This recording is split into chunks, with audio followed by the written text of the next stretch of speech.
Today is World Food Safety Day, right? Yes. And we had a conversation about this the other day, and we actually distinguish between food safety and food security. So, you talk about food security, it's about access and affordability of this food. Is it close to you? Are you able to buy it? Is it nutritious? Those three elements, food security. When it comes to food safety, it's about whether that food is harmful to you as you ingest it, right? And we want to talk about food safety governance challenge in this country, the status of food safety in Nairobi and then by extension in the country. Anthony Maina is the CEO and founder of Food Cloud, and Kenneth Ayuko is the policy lead and executive director, Agrisk Research and Advisory. Good morning, gentlemen. Good morning. Welcome to the hot seat of the situation. Good to have you both here. Happy World Food Safety Day. That's a contradiction. Is it? Yeah. You can't have happy when you are talking of food safety. Why not? Because it means there's something wrong. No, it means that you actually acknowledge that there's food safety. You have acknowledged something is wrong, which is a good thing. It's a start. But then going forward, how do you make it right? Yeah. Is something wrong? Really, Kenneth? Yes. What's wrong? What's wrong is that our food, I'm going to use terms interchangeably, quality and safety, because one affects the other. Yes. Is that our food quality or its safety is not exactly what it ought to be. We don't even know what we are eating most of the time, how good it is for our health. And walk through the corridors of our health facilities will tell you when you see kids with their mothers with diarrhea and all forms of GIDs, gastrointestinal diseases, is probably an indicator, not probably, definitely an indicator that what we have ingested is not right. It's not right. Yeah. Okay. We'll continue this conversation shortly. I first want to welcome you with the day's proverb, courtesy of our colleague C.T. Muga, who is not in today. The proverb for this week are from the Gambia. So listen to the proverb and give us your interpretation of it. And today's proverb is, if you stir up water in the pond, you will bring up the pond. If you stir up water in the pond, you'll bring up the pond. Kenneth, what do you think they're saying? Why does ours have to be so difficult? Why not the common things? If you stir up water in the pond, you'll bring up the pond. I have two interpretations. What is the pond? Is it the residue at the bottom? Or is the pond The container. The container. Right. Now, if you stir up water too much in the pond, at very high speeds, using the laws of centrifugal forces, the water will spill out. You'll remain with an empty pond. That's one. That's one interpretation. But the second one is that you will bring the smack out of the bottom. And people will know what the pond really looks like. Right. I don't know whether I'm... Right. That's a good direct translation. So now interpret the proverb. What are they saying? What's the deeper meaning? Leave the peace be. Don't stir the peace. Have the status quo being exactly that, a state of things as it is. Right. Yeah.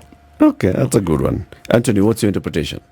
My interpretation would be like when you stir the pot, the little dirt will come up. I think that's how it interpret it in layman language. Yes. So what is the message? There is a lot undone when it comes to health sector, when it comes to the issues of food safety. There is a gap, a serious gap. Okay. If it ain't broke, don't fix it. Don't fix it. I've noticed. Let it be. Just let it be. Yeah. I've noticed you any particular affiliation or affinity for the Gambia and the far west of Africa. I've noticed in a lot of your, these, are they words of wisdom? The proverbs. Yeah, the proverbs. City goes across Africa. He'll be in Kenya, he'll be in Somalia, he's been to Ethiopia, Last week we were in Eritrea, Zimbabwe. The week before that, Malawi. South Africa. We've gone to the Sahel, all the countries, everywhere. As long as it's Africa, City will get proverbs from that country. But let's now get into the food safety conversation. Anthony, what is food cloud? Food cloud Kenya is basically a system. Let me give you a little bit of data. In Kenya and whole world, we waste over 30% of what we produce. Ironically, over 800 million people globally sleep hungry. Daily. That's annual data. Okay. What we waste in terms of tonnage is 1.3 billion tons of food. So food cloud basically connect business with surplus food to those in need, ensuring food security and elevation of hunger or reducing wastage. How? We are connecting. You're connecting people with surplus. With the surplus food. Let's say maybe the restaurant. To those with a deficit. And the farmers. But a very discounted rate, and sometimes we give in form of donation, which make food accessible to those who need the food most. Okay. Yes. So are we talking about asking people to donate what is in excess so that it can go and benefit those that don't have? Yes. At the point when you're asking people to donate what's excess, is it what we would call waste on one side? Are we saying that we are moving the 30% waste to areas that have a shortage? It's not actual waste in real sense. Because what normally happens, let's say like these guys who are doing export, for instance, they are very strict on the cosmetic standard of the product they're exporting. Yes. You find in most cases, like for cases, let's say maybe like for cases of fruits, you find like the fruits that are maybe too small, or maybe like the case of French bean, the French bean that are maybe too long or too short are not considered ideal for the market. Quality for export market. But it's good food. It's not bad for human consumption. Then that's what we're able to get, repack, and distribute to those who are in need. Sometimes we donate, sometimes we give it at discounted rates, elevating the aspects of hunger. So it's at that point of sorting for quality, those that are then considered sub-quality, maybe grade 1 or grade 2s and grade there's a way they 3s. grade it. So you Grade take 1. your grade 3 Yes, that's what we repackage and and you distribute. repackage. Yes. I see. Okay. For commercial benefits or as a non-profit? Mostly is what I call it like a social business model aspect of it. Sometimes we give, sometimes we redistribute at a Okay. very discounted rates. Okay. Yes. Kenneth, what is Agrisk Research and Advisory? Agrisk is exactly that, agricultural risk research, agricultural risk advisory. Looking at a small outfit, let me start by saying that, a small outfit of the run-of-the-mill us who sit and with nothing else to do, just think of what might be happening, what should happen, and if it doesn't, how do we give advisories on how to mitigate the harmful impacts of what's going to happen, or what might happen, or what is actually happening. Specifically related to the agri-food systems. Agri-food systems, that is the value chain from thinking about producing to eventually producing, to distributing, and to consuming the food, the agri-food product. Like I said, it is a small outfit, because if we were too many, we would fill all the libraries. A small think tank. A small think tank. Okay. Yeah. Let's go into some Thank you. definition. You talked about safety and quality, coming together. You don't just think about food safety. You've got also to think about quality of the food. Yes. So let's define them. What is food safety and what is food quality? Food safety is a situation when food is safe. Let me start from there. When food is safe, you can ingest food without having it cause you harmful effects, being sick, being unable to work, and so on. Food quality, on the other hand, is a standard thing on one hand, but also affected by the food safety status. Poor food safety status leads to poor quality. A rotten fruit is not a good quality fruit, but the standards of determining, like Anthony has mentioned, sometimes is based on some stringent paradigms and stringent parameters that we don't want our mangoes this diameter because one, we intend to use it, that's for the external market, we intend to use the mango as a component of a lunchbox, and our lunchboxes are this size, so if your mango is too big, it will not fit in the lunchbox. Yes. That's then a standard. Food could also be good food, but contaminated. That means poor quality, but as well as poor in terms of its safety. So that's why sometimes the line between quality and safety is so thin that if you slip a little, you fall into the other. Okay. Yeah.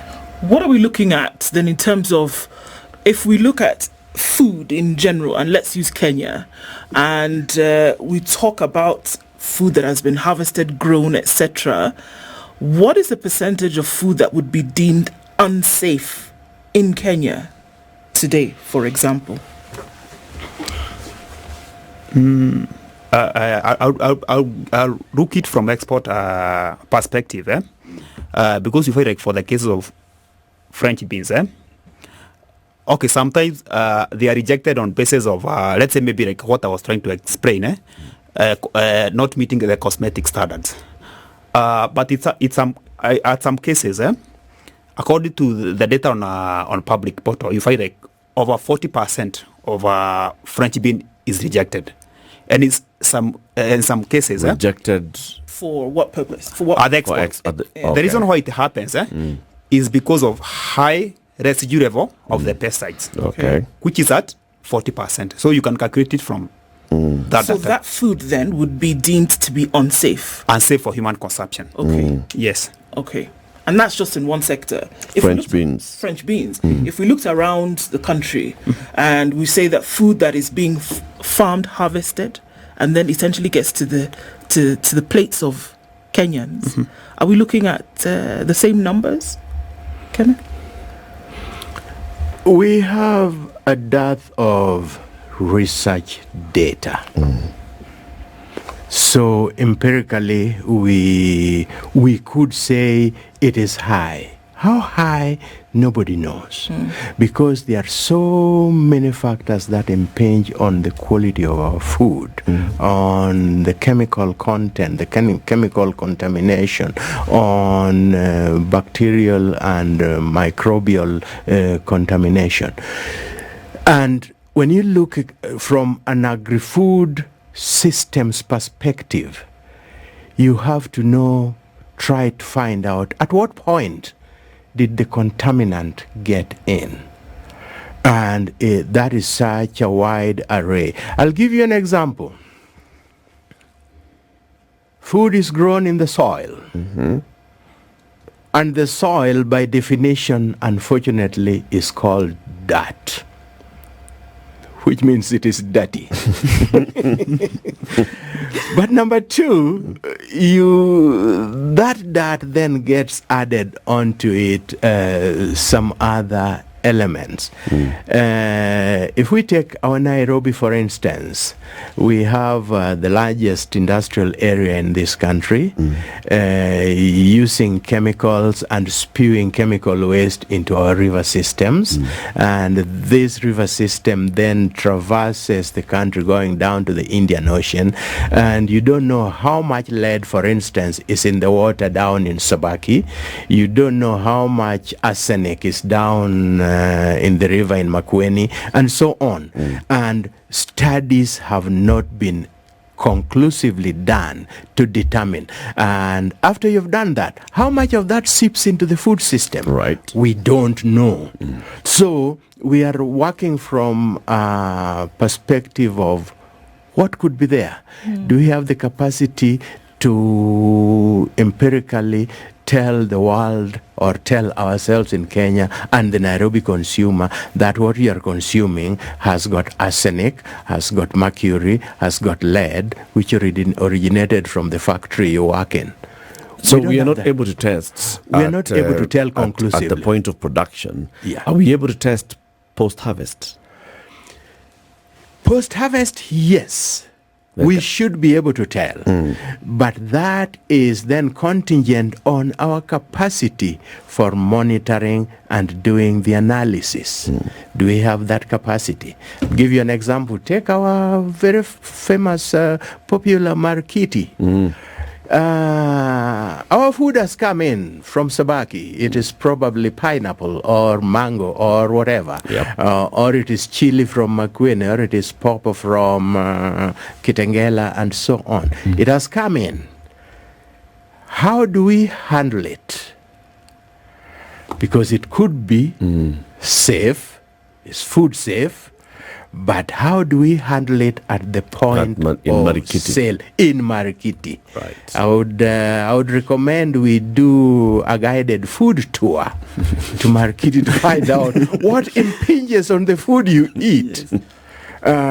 It is not the problem. It's not actually the problem of the food vendor. It is also not even the problem of the consumer. I might add here that Kenyans, and especially Nairobians, are what I describe as convenience freaks. We demand convenience so much to the exclusion of everything else, and the food vendors are always willing to oblige. So How does that explain? affect then food safety? Food safety at the household level? No, the food vendors that we're speaking about, how Yeah. does this play in that same ecosystem? Right. Now, I'll give you another graphic example. Back to Markiti. Look at Markiti. We have the infrastructure where the food is sold in bulk. That's inside. But then we also look at Markiti, the auxiliary Markiti, which is actually along, that's Haile Selassie. Haile Selassie, yes. Haile Selassie Avenue, coming from the banana market at the roundabout, as you Landis. go up, is, I think, 3 lanes.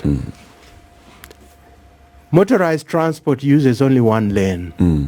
The other 2 lanes have been taken over by the food vendors. It's market. There is a market. And why are they there? Because that's where you, as a consumer, seeking convenience, want them to be. You want to pick your fruit or your vegetable, your potatoes, and jump into the nearest matatu to get you home. Kenneth, am I looking for convenience, or am I avoiding the dirt that's in that market? When Is it it a rains, s- it's an I'm- eyesore. I'm That's responding. still convenience. I'm responding to the system failure. In there is Yes. an eyesore. In there, there's it's all mud where the trucks came. I mean, the whole it's impassable. It's okay. yes, That there's facility, that facility was commissioned, system failure, yes, was commissioned in 1966. I don't know how many of us around here were alive at that time. convenience. I wasn't. Definitely. So 1966, the capacity, the installed capacity, 600 to 800 traders. Wow. I don't know how many years ago is that. 48? 48 years down the line, or 58, I'm not too sure. I think it's Should be 58. 58. 58 years down the line, that facility handles on a daily basis anywhere between 7,500 to 9,000 traders, transporters, and hangers-on, But including some who don't do food. At the gate, you'll find somebody doing mitumba and doing some jewelry and doing all these things. I mean, that is a clear case of a system's failure. Have we moved with the pace of the demand for that service? And the answer is an emphatic no. In 1966, they were also using Marikiti as the central point of distribution. They were satellite markets at Isili, at the place where today, behind the used to be called Isili Garage. That's where Kenya Bus put their buses. But behind it was a beautiful fresh food market for fruits and vegetables. At Jericho, there was one. At Kibera, there was another. No, it wasn't Kibera. At Karanja Road. Kibera is now the metro place. Then there was one at Kariobangi. There was one at Kangemi, and so Parklands. on. That was Parklands and Westlands. That was before Kenyans developed this heightened ultra appetite for conversion of public spaces into individual use.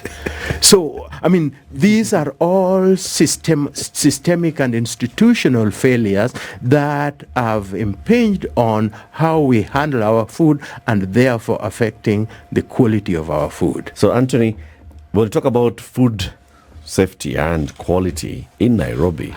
Like you've said, we see figures are showing us many things are happening. Number one, there is the residue of pesticides. Yes. And this is just a farmer issue. Yes. And what they consider to be, good quality for market.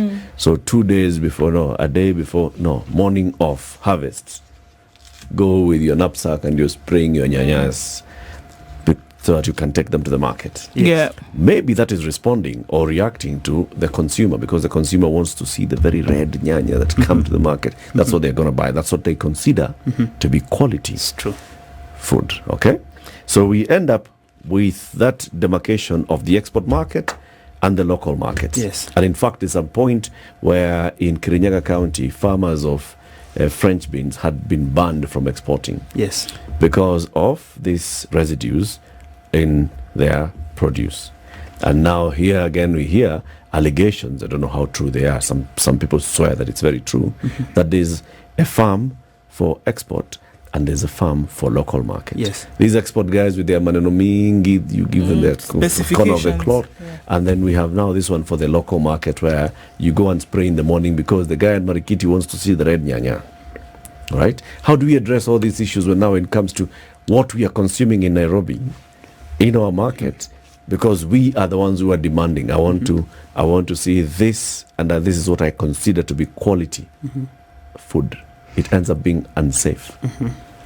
That boiled down to two aspects. One of the biggest challenges that we are having, there is need for consumer awareness. Like what you are saying, the consumers have like this perception, maybe like the fresher looking, maybe let's say maybe like for case of spinach is the best quality. I want it to look green and not a single blot. But the ironic part of it, for that freshly looking spinach, it shows something. In some instances, because of the high level of pesticide, pest cannot exist. You get my point? But for those like maybe the spinach with some spots, it shows that there is low level of the pesticides. You get my point?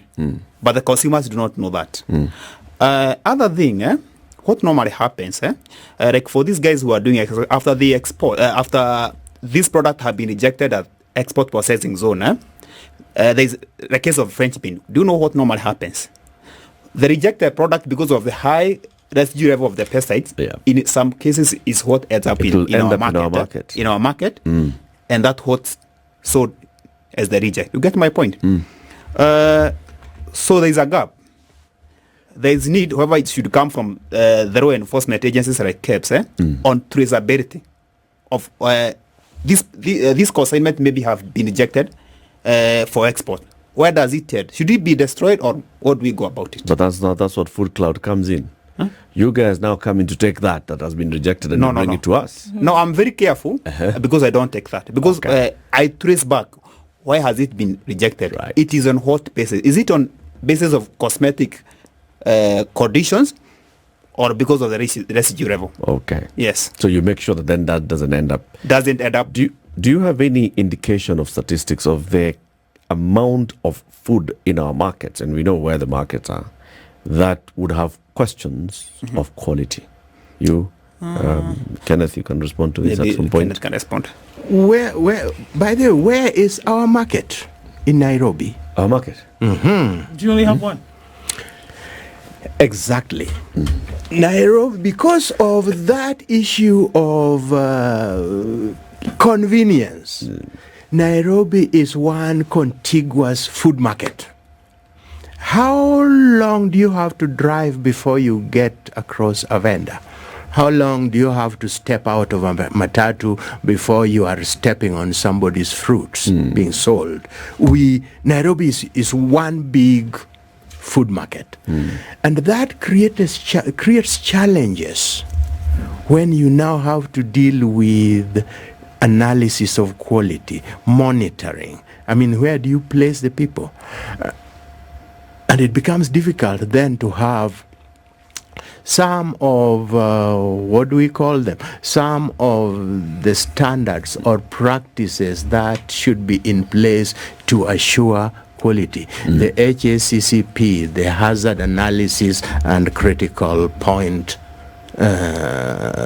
frameworks, for instance, that creates challenges when you have to do the public health quality thing. Your meat might leave, what's that place where the meat is? Dagoretti. It might leave Dagoretti in well-designated red band boxes and red band pickups, and then it lands at the butchery, your closest butchery, from where then it lands at the Mutura place. And where's your Mutura place? By the roadside. Not by the roadside, at the bus stop. At the bus stop, because when the consumer, when he gets out, ooh, that beautiful Mutura is the first thing I'm going to eat. And he needs his cut. At the stage. At the stage, to eat before he gets home. Because probably at home there's only skuma wiki. So, I mean, these are all issues of our mental and psychological... So, Kenneth, are we able to tell by any level or degree of certainty the quality of the food that we consume in Nairobi? We are able to tell, but we are restricted by capacity. Okay. There is one institution called the government chemist. And the government chemist analyzes the chemical component. He's a chemist, the chemical component of your food. There is the hospital laboratories. Let me put it this way. In 1966, when we commissioned that market, how many people are in Nairobi as the population? Can you hazard a guess? How many were you? Like 25 guys? 427,000. Less than 500,000 people. Less than 500,000 people. What is the population of Nairobi today? 5 million. 5.57 and counting million. So you are looking at the capacity of an analytical lab which was set up back then, probably in the 70s, and whose capacity has not increased commensurate with the demand for ascertaining food quality. And go back to the what did we call him? Go back to the consumer. And I've given you that graphic example at Haile Selassie at Markiti. And up the road at the roundabout where Haile Selassie hits Rescos Road, hits the Rescos Road, there is a public toilet. And next to it there's a manhole, which occasionally, based on its moods, bursts out. You seem to know the geography of Haile Selassie. And the water goes down towards Landis Road. And if it doesn't get on the pavement, at least the vehicles coming up will make sure it splashes it on there. And right on the pavement, on the first two lanes, there's the Mama Mboga and Mama Kitungu. on those brown gunny sacks, which is now moist from The splashes from the sidewalk. splashes, and therein sits your tomato. In that pyramidal shape, and it says 20 bob for 5, and here is 100 bob for 15, and so on. And the price indicators are very conspicuous. You can see them from a mile away. It is red on white background. You can't miss it. So before you even know what you want to buy, you already know the price. And because you are a convenience freak, and convenient not only to your movement but also to your pocket. You say, oh, they look good, and the matatu is down the road, let me pick a few and take home. And they are so nice you can eat them On the spot. on the spot. And you arrive with them home, and your kid, you bought 15, you're only going to use 2, and your kid likes it, and is also a healthy food freak. I'm a vegan, so I eat tomatoes, and I cut them into my kachumbari.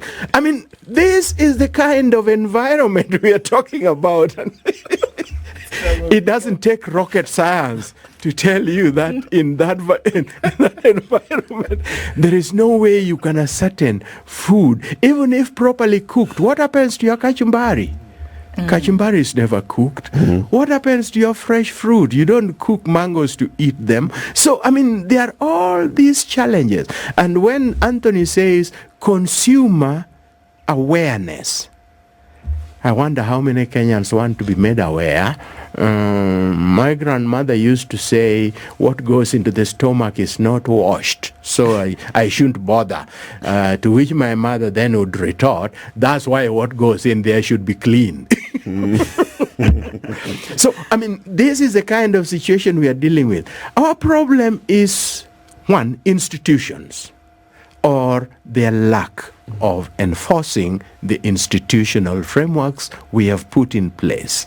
Sometimes we shout at the rooftop, we have developed this policy, we have this legal framework, we have that. That's all very good, but that should only be the beginning. The next step is, how do you make sure that these institutions serve the purpose, that the institution, the laws and regulations are not an end in themselves. Unfortunately, a lot of times we assume they are the end. How do we create this consumer awareness, Anthony? This will come from the regulators, whereby they can organize the forums on educating these consumers. Also, we can work through policy angle, because like for these consumers, mostly they depend on these vibandas and these mama bogas. We can come up with maybe a framework, or maybe a way of dividing these mama bogas on creating a tools for ensuring that whatever get consumers is safe for consumption. That's a long route, man.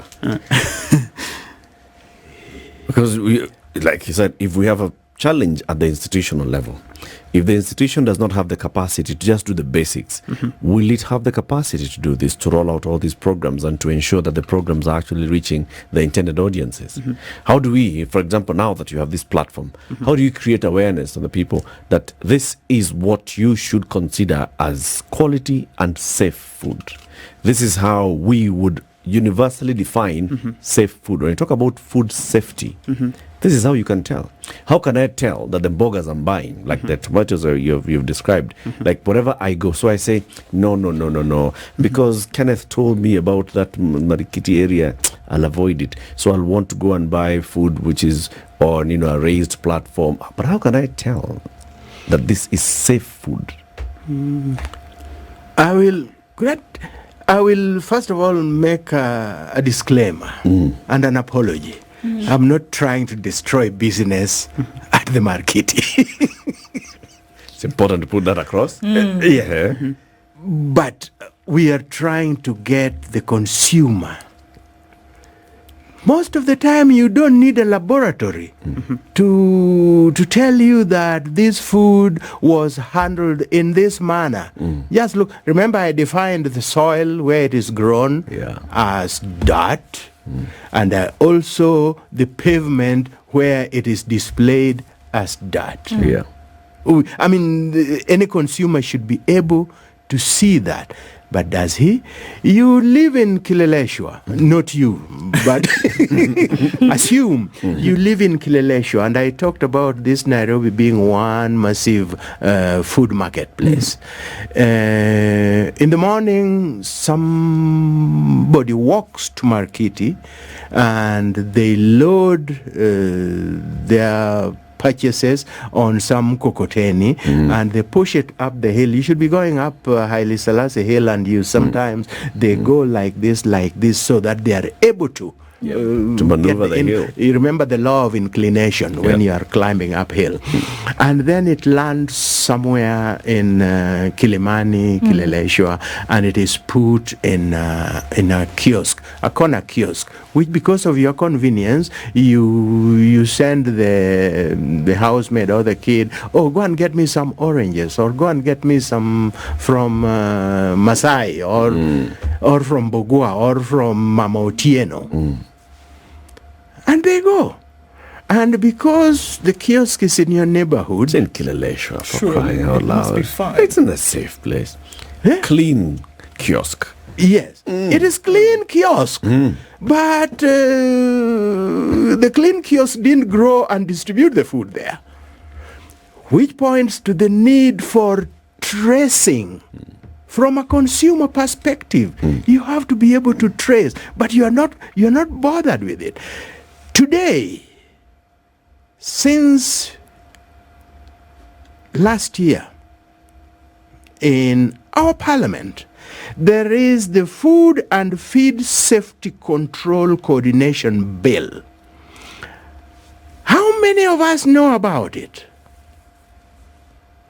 And do we even care? Do we bother whether this bill is going to affect that succulent tomato I'm going to take home? Of course it is going to.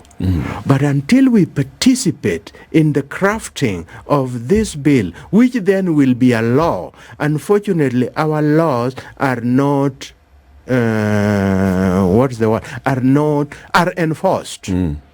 The emphasis is in the last syntax of that, force. Our operations are policed, which means there is always an external influence. It doesn't come from us. We have to internalize the need to have that what we ingest is quality, without being forced, hey, you eat healthy food. Who doesn't know you need healthy food? Of course. I mean, have we? And I think when we look at issues of food safety, there's the argument that we've over politicized some of these conversations. That if we look at a time gone by, you were almost guaranteed that it didn't matter where you were, that you knew that the food that you were ingesting was safe. It was clean. It came from your back garden, your farm, whatever it was. But then we've come into a time where there's so many world systems playing against each other that we now have to think about, is this tomato actually laden with pesticides in Kenya that have been banned in other European jurisdictions? For example, again, a political conversation. Are we ingesting foods that have been grown in a lab, but that they are fueling or filling the pockets of somebody in another part of the world? Again, a political conversation. Now, you want to play that vis-a-vis somebody who, for goodness sake, just wants to eat. That person is not thinking, is this pesticide tomato? The person is thinking, this is a tomato which I am going to cook and feed my children at the end of the day. They do not have the bandwidth for all these things that we are saying. How do we actually really balance this conversation, whereby the world may be talking, and yes, it sounds like an elitist conversation when we're saying food safety. The world is talking about food safety. There is somebody who's talking about using food to survive. How do we make sure that we are actually having this conversation in the arena that is relevant to all the parties in this ecosystem? How do we do that? Food safety here, survival, to live to tomorrow. Unfortunately, where we're on that place where the mud is splashing all over the place and it's 20 shillings for 5 tomatoes, whatever the case may be. But I will buy that because guess what? I have 100 shillings in my pocket and I must eat this. I must eat today. I buy those tomatoes. I buy a couple of onions here so that I can go home and buy a half a kilo of unga to eat. You see? It's a reality. It's not something we're making up. That's the existence of very many people. So can we say, whereby we're playing against so many other pillars, can we really take food safety into consideration? Today is 7th of June. We are marking the World Food Safety Day. Do you know which edition this one is? The 6th edition. Meaning food safety issues has only come to the fore over the last 6 years. And yet, at the creation, when God puts first Adam, into the garden, and then brings in Eve, he gives them a commandment. All this thou shalt eat. I mean, that's the first thing God instructed people to do, to eat. He didn't, the procreation and filling the world, those ones came much later. But the first basic need of human beings, Adam and Eve included, was food. And because that is what creates sustenance, generates the sustenance for your human existence. Now, take that debate fast forward and look at what we have today.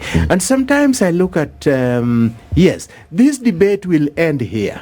In the evening, those who listened and those who did not will go back to their homes and now start discussing the real pertinent issues. How is Nyokabi going to go to school? How are we going to pay the fees for so and so and so needs to go to hospital?